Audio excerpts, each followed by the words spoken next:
Welcome back to the channel, guys. I got the coolest thing to feed my heifers when I'm not around. Very inexpensive.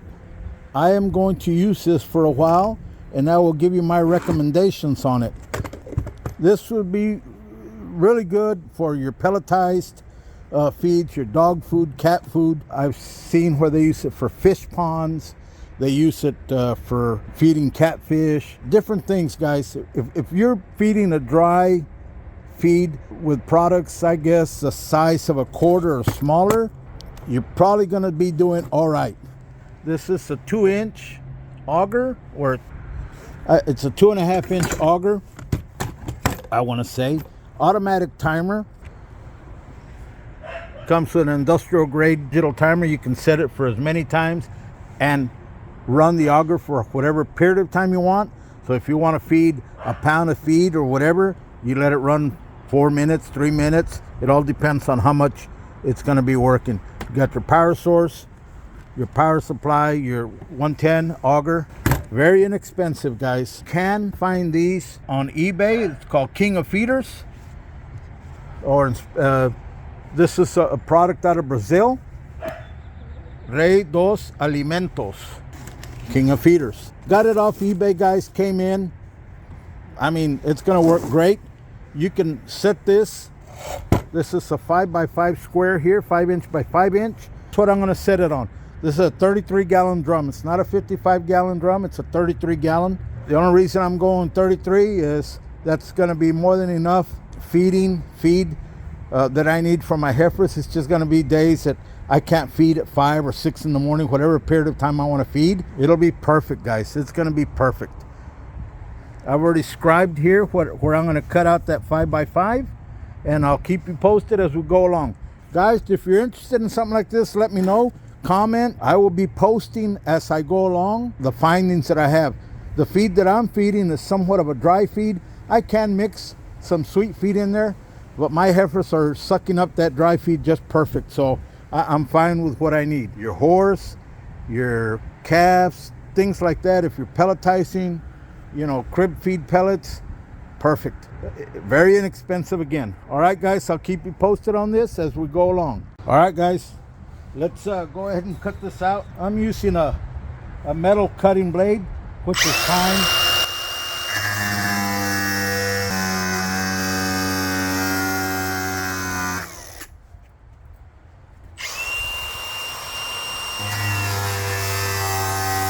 I'm not pushing hard on it, so I'm not trying to melt the plastic.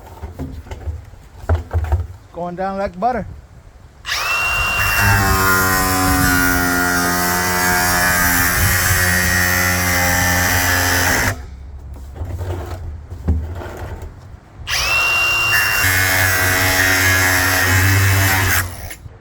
Trying to get that perfect corner, guys.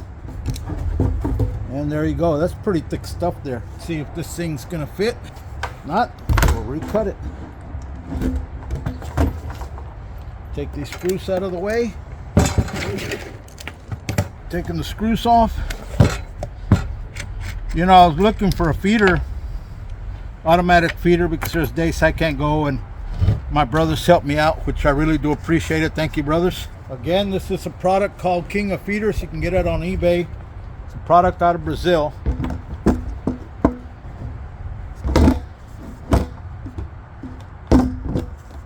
And it looks like it sits in there really well. I'm going to mark my pilot hole there.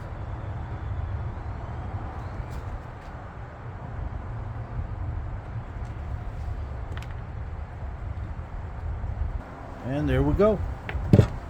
We'll drill that out. Now here I have these little lips. We will work that down.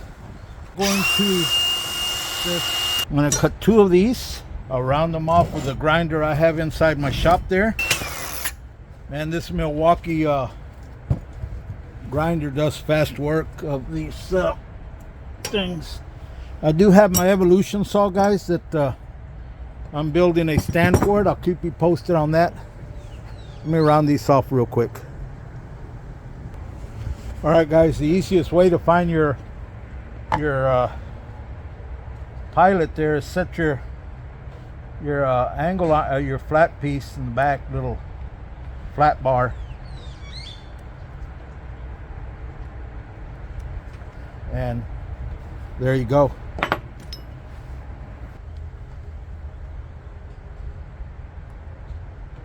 Now you could do this for all 4 corners or all 4 sides of this to really bolt it down, but I'm not going to. There's not a lot of pressure on that. All right, guys, stand by. All right, so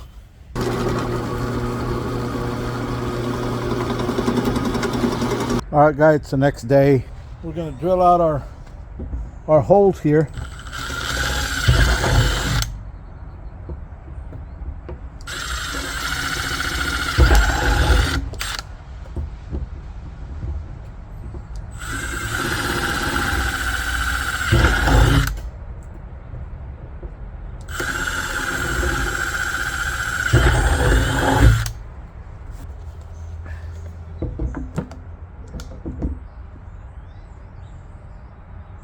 Looks pretty good. All right, let's set this barrel on top.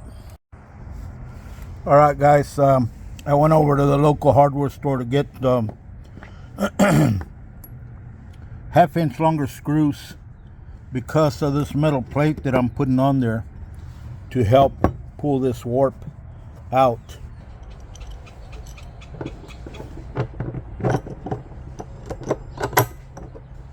That's much better, guys. All right, let's bring this boy out again.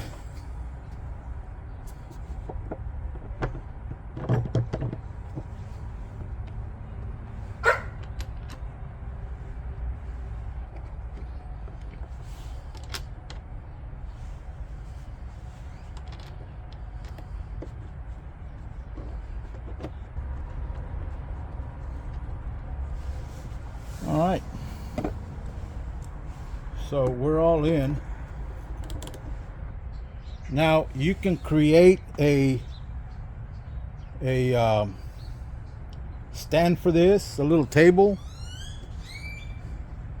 I think what I'll do is create a little table with steel tubing or 2x4s, you know, whatever you have.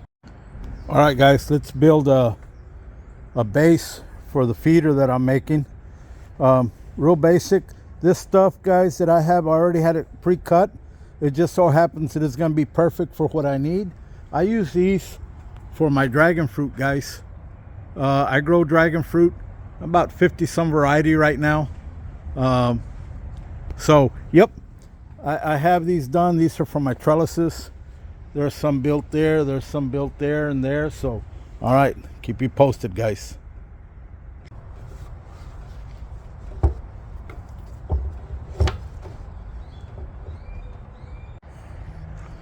Well, it's coming along, guys. So you can see it's down there, it's protected, although this thing is sealed. Again, this is a feeder made, automatic feeder with a timer, made by King of Feeders. They're out of Brazil. Check them out on eBay. I'll try to put a link. All right, guys, I'm not going to show much of this build, but that's what it is. 30-gallon food grade tub, you know, hold 1.5 sacks, and that's more than enough to me because sometimes I can't make it in the morning or in the afternoon, and I can set the timer to do it for me. This is 26 inches off the ground. My feeder is, I think, at 15, so we'll figure it out.